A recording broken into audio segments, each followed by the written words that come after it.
I'm Sally Walk and I'm a ceramic artist from Australia.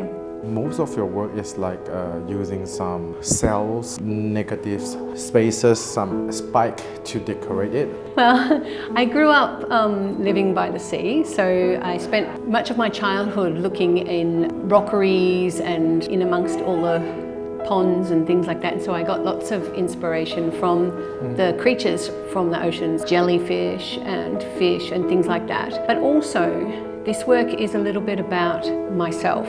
So I use these shapes and forms that I found that I was inspired by in the ocean to represent a kind of outer shell, sort of a protective surface, like in the same way that animals use armour and fur and colour and things like that to protect themselves.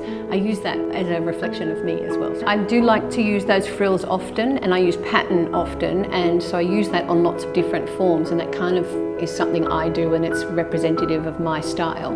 At first, when I first started making, I thought, because I do quite different forms, I was worried that it wasn't a style that was me, but I think when you see them all together, you realise it is my style. Yeah. So this time I see that you make something different. What was the idea for this times?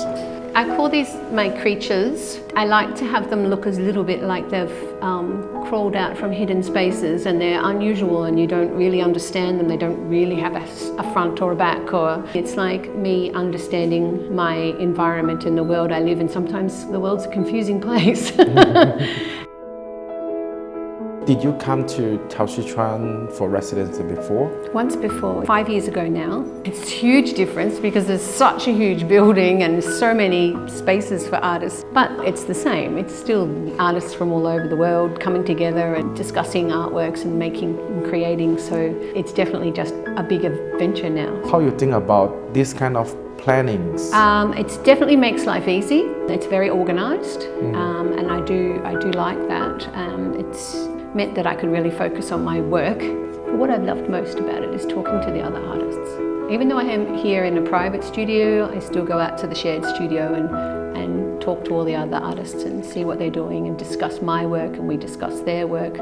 I think that's the importance of a residency. It's that one time in your life when you're together with a group of like-minded people who are all focused on clay, and you just learn so much.